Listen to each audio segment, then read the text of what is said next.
Olá, boa noite. Eu queria tratar hoje de um assunto que para mim é um assunto mais interessante porque trata-se de Bíblia, a respeito de pessoas que têm na ideia um pensamento de, de provar ou de poder, como é que se pode dizer assim, cara, de poder a pessoa ter um escape ou uma desculpa para ela não acreditar na Bíblia. Não precisa de desculpa acreditar na Bíblia. A pessoa acredita se ela quiser. Tem necessidade de a pessoa chegar e procurar um erro, ou vários erros, ou passar a vida toda pesquisando, para poder acreditar em uma coisa, no caso aqui na Bíblia. Cada um acredita no que quer acreditar. Aí pergunta, se Deus escreveu a Bíblia, com certeza que não foi Deus que escreveu a Bíblia, foram homens que escreveram a Bíblia. Deus inspirou homens para escrever a Bíblia, o Espírito Santo. Aí você fala, mas Moisés foi antes de Jesus, mas o Espírito Santo já atuava, não atua dessa maneira. Ah, mas eu não acredito no Espírito Santo, claro, que está na Bíblia. Mas por que as pessoas tentam tanto procurar um motivo para se inocentar a respeito de crer ou não crer na Bíblia, de obedecer ou de não obedecer à Bíblia? Não tem justificativa. Não tem justificativa. A Bíblia ela é uma palavra que Deus deu para nós, escrita por homens, inspirada por Ele, como eu já disse. Para quê? Para que nós possamos alcançar a salvação. Não tem outra palavra, a palavra é salvação. E salvação do quê? Como diz a Bíblia, da lei, do pecado e da morte. Da lei, porque não creram em Cristo. Do pecado, porque já estão no pecado e da morte, que é o juízo. Juízo de quê? É do pecado. O que mata o homem é o pecado. Em Romanos capítulo 6 e no versículo 23, Deus diz, Deus diz que o salário do pecado é a morte, mas o dom gratuito de Deus é a vida eterna em Cristo Jesus. E o que a palavra de Deus é? A Bíblia, que é a Bíblia, para nós evangélicos, é a palavra de Deus. E o que ela é? Ela é um manual. Não nada mais do que isso, ela é um manual para que se alcance a vida eterna. Ah, mas isso tudo é bobeira. É bobeira para uns, um tesouro para outros. E que vida eterna seria essa? Poxa, eu acredito, pela Bíblia, que nós não somos obra do acaso. Nós não somos evolução de macaco. Nós não somos evolução de espécie. Não somos.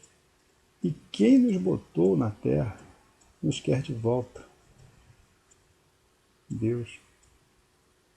Por que aí a pessoa pensa? Porque esse plano, ele é bem assim, ele mexe muito com a gente. E vem várias perguntas, vem vários questionamentos, e são eles que trazem essa dúvida a respeito de Bíblia. Se Deus nos quer com Ele, por que Ele nos botou no mundo? E no mundo nós passamos por provas, por perseguições, por tentações. Se Ele nos queria com Ele, por que Ele já não fez nós direto lá no céu? A Bíblia não tem uma palavra direta para explicar essas coisas, mas nós podemos entender através da palavra. E o que a palavra não pode nos dizer, o Espírito Santo fala. Quem conhece Deus e tem comunhão com Deus, sabe que o Espírito Santo é real. Para mim, o Espírito Santo, ele é mais real, ele é tão real como qualquer pessoa. Como qualquer pessoa. E ele fala, eu sei que ele explica. E a cada pessoa, ele tem uma maneira de explicar a mesma coisa. Deus, ele nos trata, segundo a Bíblia, Deus nos trata como filho. Logo, nós devemos tratar Deus como pai.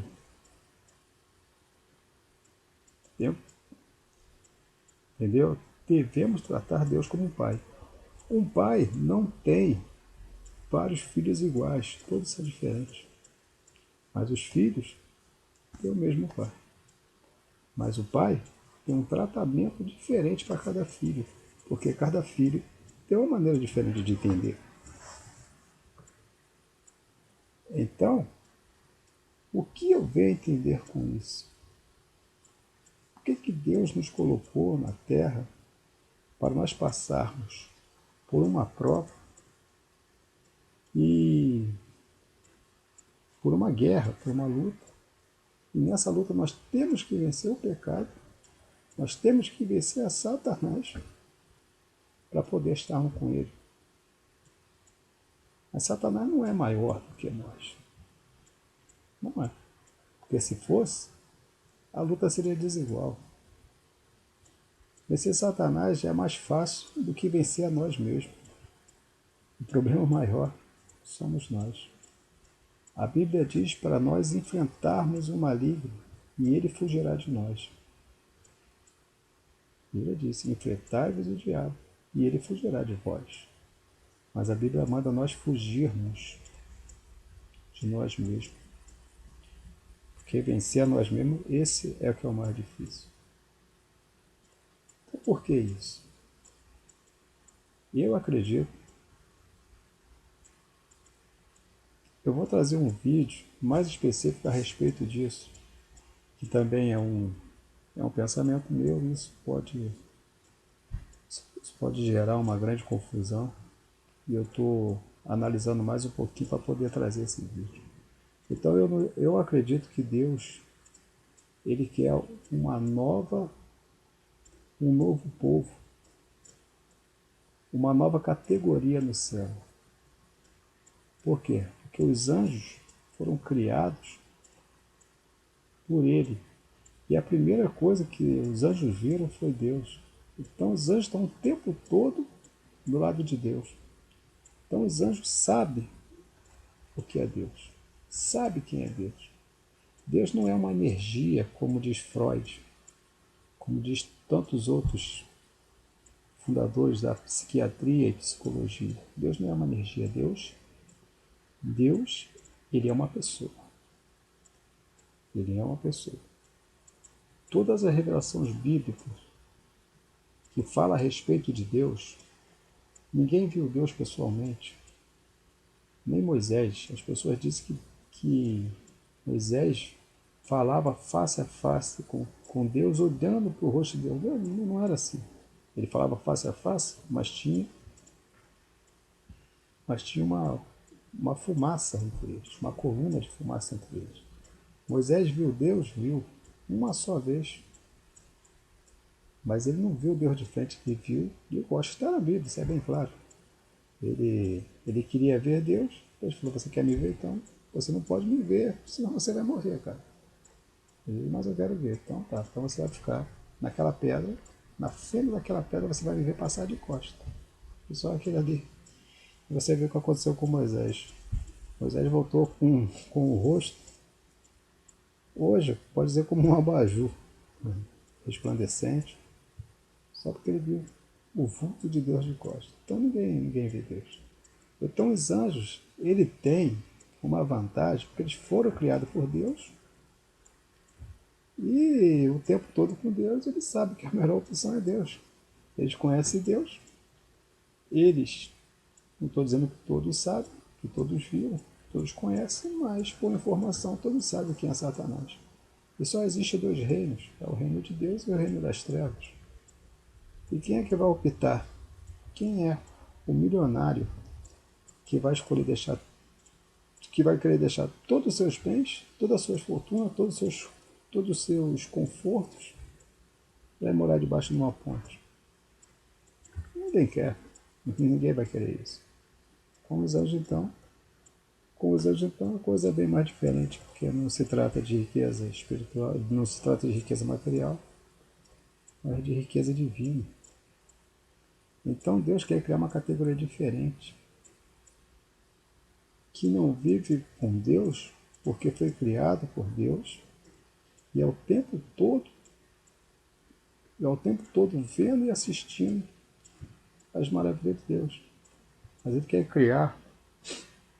criar um povo que nunca viu Deus, que ouve falar de Deus e pode sentir a ação de Deus, mas que escolher Deus por fé. Então não adianta querer ser sábio, racional, para poder confrontar Deus. Não adianta. Deus não quer um homem racional, Deus quer um homem espiritual. Ele diz que procura adoradores que o adorem em espírito e em verdade. O homem racional nada é para Deus. Pode pegar aí as 100 mentes mais brilhantes desse planeta. Não chega a 1/1000 do que Deus é. Tanto é que todas as vezes que Deus trata com o homem, ele apresenta-se como loucura. Porque a loucura de Deus é sabedoria para os homens. Na batalha de Gideão, os midianitas eram milhares e milhares, e o povo de Israel era bem menos, não eram guerreiros tão treinados, porque já se passaram várias gerações, desde a geração de Josué, em que eles eram soldados eficientes e guerreiros. E eles apresentam um número ali que era pequeno em relação aos medianitas. Que Deus fala assim, não, tem muita gente. Mas como é que pode? Na mente humana, se um grupo de 500 mil, eu só estou dando um exemplo aqui, que eu não me lembro bem quantos que eram, mas se um grupo de 500 mil vai enfrentar 2 milhões, não é que alguém vai chegar assim, 500 mil é muito, eu quero menos. E foram feitas algumas etapas. Gidão perguntou, quem for covarde e tímido, que volte. E voltou a metade, vamos dizer assim. E Deus ainda olha assim e fala, ainda tem muita gente. E bota o povo na água e separa os que se abaixarem para beber a água como cão e os que o levarem a água até a boca, separa para um lado e os outros separa para o outro. E os que levaram a água até a boca foram 300. Falou, é com esses 300 que eu vou vencer os medianitas. Venceu. E por que Deus faz isso? Para que o homem entenda que não é o homem, mas é Deus. Por que o Evangelho existe até hoje? É Deus. Por que Israel existe até hoje? Porque é Deus. Israel é 1/1000 da população da terra, cercado de inimigos. Todos ali odeiam Israel. Não tem um ali que tem uma afeição, uma certa simpatia, que tem ódio. Eles aprendem no aleitamento a odiar Israel.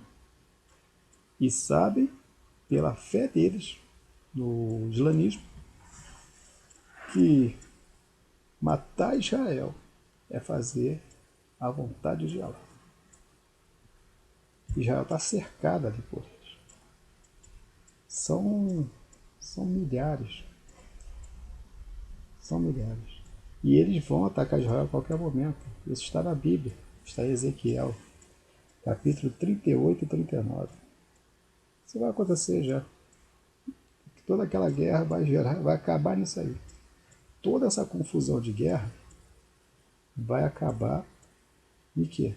Usando Israel como bode expiatório. Vai falar, a culpa de tudo isso é Israel. E eles vão vir para destruir Israel. Isso está na Bíblia. Mas a Bíblia foi escrita por homens. Como é que sabe disso? Porque foi Deus que inspirou. E o que está na Bíblia mais? É a aparição do anticristo. Já já ele vai aparecer. O anticristo, ele já está entre nós. Ele já é vivo. Ele só está esperando o momento certo para se manifestar. E como é que sabe isso? Porque está escrito na Bíblia. E como é que alguém sabe disso? Como é que o homem sabe disso? Não é o homem, é Deus. A Bíblia, ela tem diversos textos científicos, todos comprovados na Bíblia. Eu desafio alguém para mostrar um que não seja. Todos. Claro que vários acontecimentos não pode ser provado. Não pode se provar que o Monte Horebe, o Monte Sinai, parece que o Monte Sinai ardeu em fogo, como uma brasa de carvão. Não se pode provar, poder até pode, mas a ciência não tem muito interesse em provar que o mar se abriu. Mas alguns foram lá e viram que abriu. A Arca de Noé foi encontrada no Monte Ararat, da mesma forma que a Bíblia falou que ela repousou, ela está lá, no pico do Monte Ararat. Mas a mídia não vai mostrar isso. Mas por que isso estava escrito na Bíblia? Porque foi Deus que botou. Ele sabia que ia ser assim. As 70 semanas de Daniel, 69 já se passaram, só falta a última semana. E ela vai se cumprir no tempo do anticristo. Como é que o homem sabe disso? Não, o homem é Deus. Está na Bíblia. O livro de Daniel ele é tão perfeito que antes de 1947, os cientistas eles, eles tinham como uma ideia para poder para eles poderem se revestir contra a Bíblia, para eles terem uma arma contra a Bíblia, então eles diziam o seguinte, que foi malandragem do povo que escreveu a Bíblia botar o livro de Daniel no Antigo Testamento e mudar algumas coisas. Porque o livro de Daniel era perfeito demais. E tudo que Daniel escreveu a respeito dos reinos da Babilônia, da Pérsia, do reino de Alexandre o Grande, o reino de Roma e o Império Romano, como seria o Império Romano, exército, e como seria o Império Romano depois disso, que ele atua até hoje. O Império Romano hoje é um outro tipo de império, mas ele é fortíssimo. É a Igreja Católica. Ele é fortíssimo. Está escrito no livro de Daniel. Então ele dizia que foi uma armação. As 70 semanas de Daniel, em que o Senhor revelara a Daniel as 70 semanas, como elas aconteceriam, seriam 7 semanas. Essas 7 semanas foram na reconstrução de Jerusalém, do templo, dos muros de Jerusalém, não na reconstrução total, mas no que se pôde fazer. Essas semanas, elas são chamadas semanas de anos. Ou seja, cada semana são 7 anos, cada dia um ano. Então, é semanas de anos. Então, 70 semanas de ano de Daniel. Então, as 7 primeiras semanas de anos, elas foram para a reconstrução do templo e da cidade de Jerusalém. E ele fala assim, as semanas serão contadas a partir que o rei, no caso, ele estava reinando sobre a Babilônia, mas ele era persa, porque Persa tinha dominado a Babilônia, que é o rei Astarxerxes, esse é o nome dele, é ruim de falar mesmo, que no filme 300 ele aparece como Xerxes, né, que foi interpretado por Rodrigo Santoro.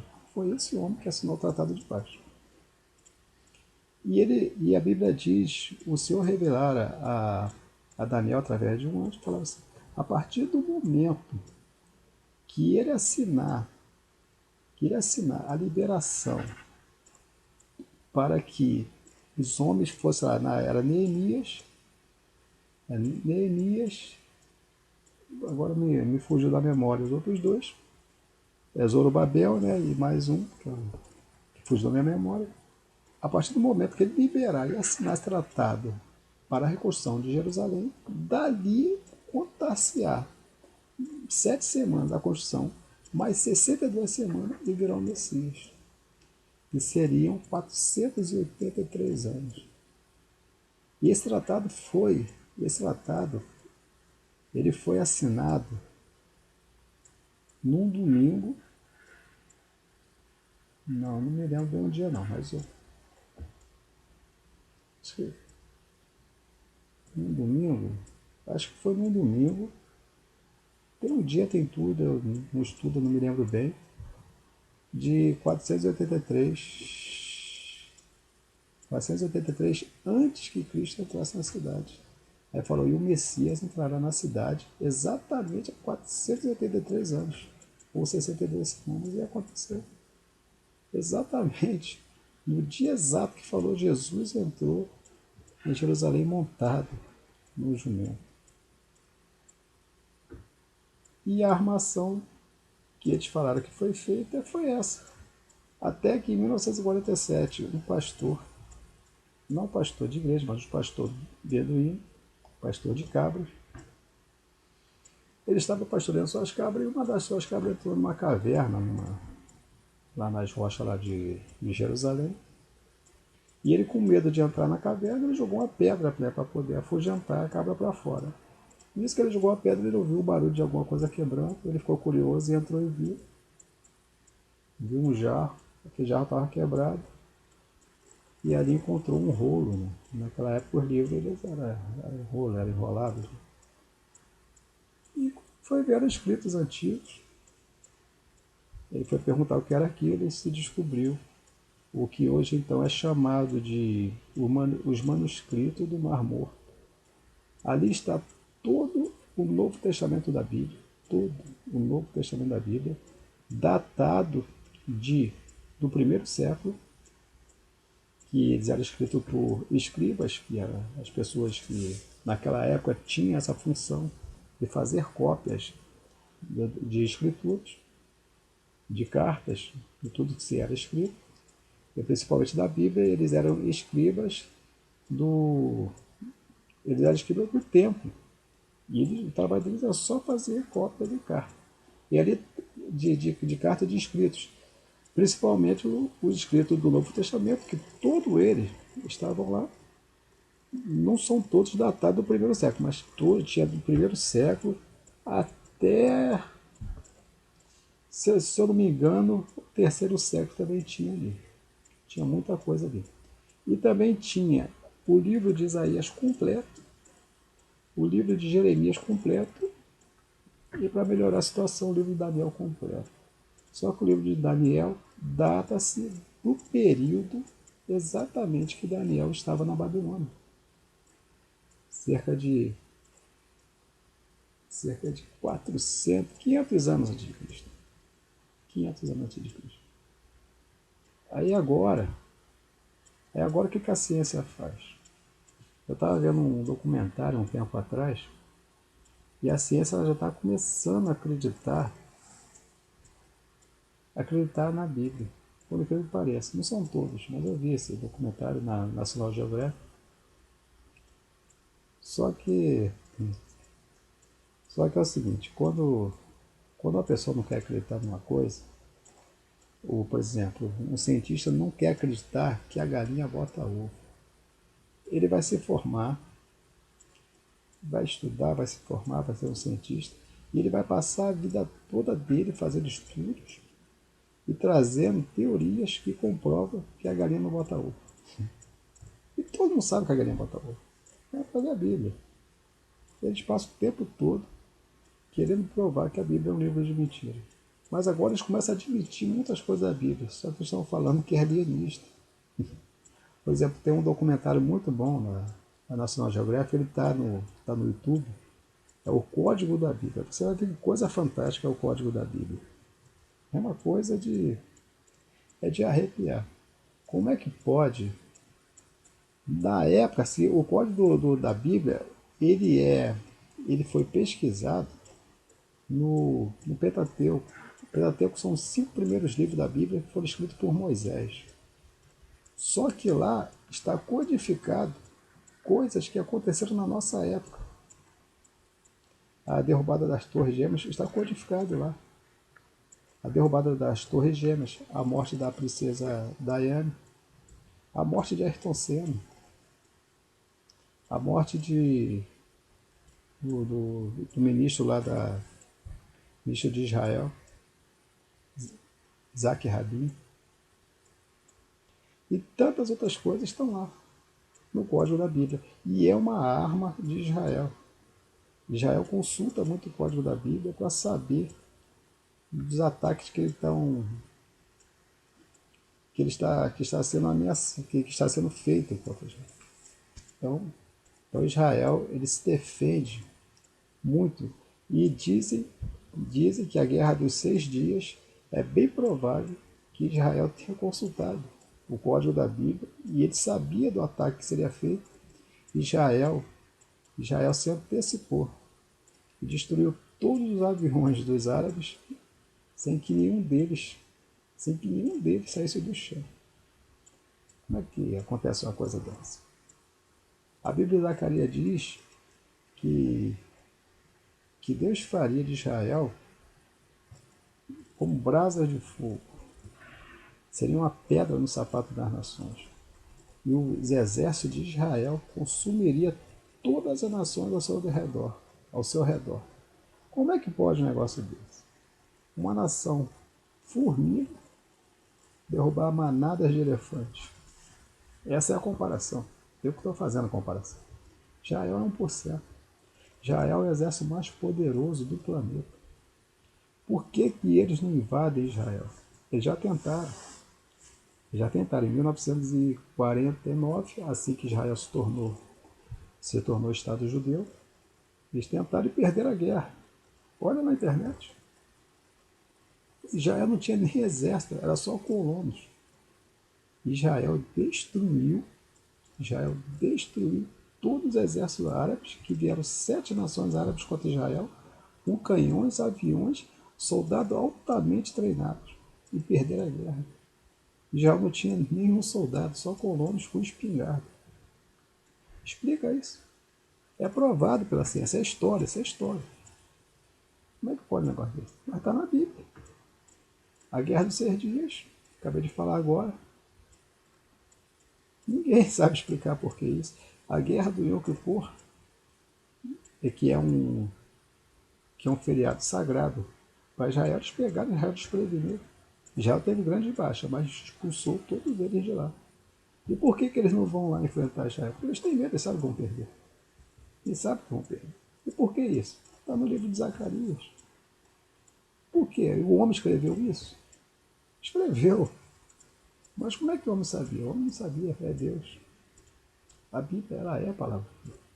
A Bíblia ela se cumpre a cada dia. Todas essas guerras que está tendo lá no Oriente Médio, todos esses atentados que está tendo por todas as partes do mundo, está na Bíblia. É porque todo o tempo estão tentando dividir as terras de Deus. A terra que é de Deus. A terra de Israel é a terra de Deus. Ele fala, a terra é minha. E ela não pode ser vendida. Está acontecendo essas coisas. Quer crer? Não quer? Está na Bíblia. A Bíblia diz que nos últimos tempos haveria todas essas coisas. Nunca se teve tanto terremoto no mundo como está tendo agora. Eu tenho assim uma pesquisa a respeito de terremoto. Se você for ver terremoto no século XV, foi quase nada. E cada vez que passa, aumenta-se cada vez mais. Terremotos, tsunamis, pragas, peste. A Bíblia diz que no final do tempo tudo seria assim. E agora? Como é que sabe disso? Deus sabe. É o fim que está chegando. É o final dos tempos. É o que Deus revelara a Daniel há 500 anos antes de Cristo. que revelaram a Isaías 700 anos antes de Cristo. É o fim dos tempos. É o que Jesus diz em Mateus capítulo 24. É o final dos tempos. Quando veres aconteceres rumores de guerra, terremotos, filho contra pai, pai contra filho, nações contra nações, ficai atentos, porque ainda não é o fim, mas é o começo, é o princípio das dores, é o que nós estamos passando. A Bíblia, ela tem sempre feito esse papel de poder, iluminar o homem para que ele veja Deus. Não pode se ver Deus em pecado. O pecado, que muita gente brinca, faz piada, o pecado é a maior peste que tem. O pecado não te deixa ver Deus. O pecado não deixa você falar com Deus. Não tem condição. Não existe essa condição. A Bíblia diz que o pecado, ele cria um véu entre o homem e Deus, mas não é um véu transparente, é um véu muito grosso. Era o véu que é simbolizado, que era o véu que estava no templo, no templo de Salomão. Naquela época, não é esse templo de Salomão que a Igreja Universal fez, aquilo ali é uma congregação. O templo de Salomão não era assim, ninguém entrava no templo, só os sacerdotes davam no templo, não é aquilo ali. Tem gente dizendo que aquilo ali é o terceiro templo e que o Bispo Macedo é o anticristo, mas coitado, eu nem acho que nem para o anticristo ele dá. Mas veja bem, então o véu era um véu grosso, era um véu de cerca de 8 centímetros de grossura. E ele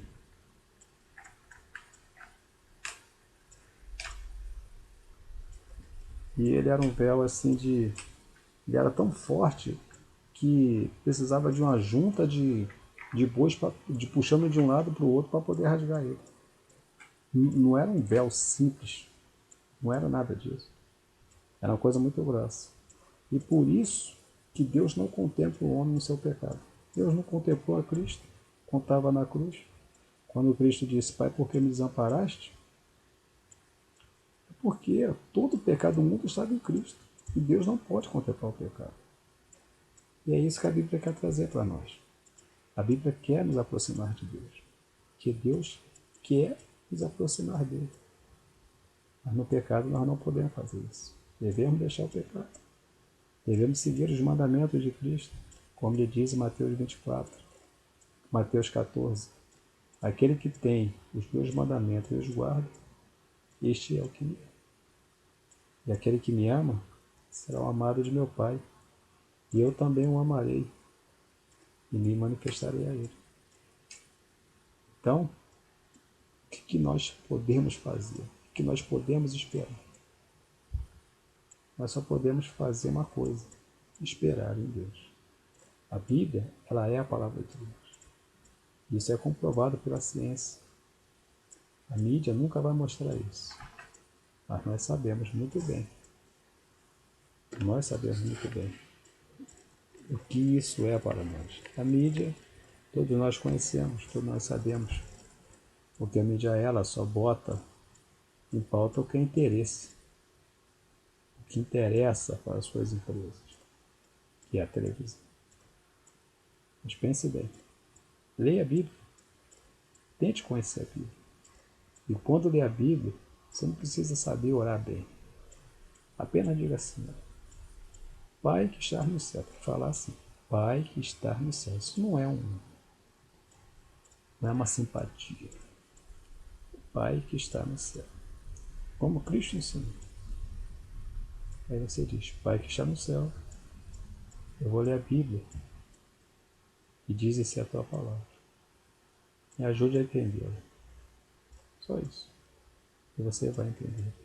Leia primeiro o Novo Testamento. Não começa de cima não. Leia o Novo Testamento. E você vai ver. E você vai sentir que Deus realmente é real. E que Ele quer falar com você. Uma boa noite. E obrigado pela sua atenção.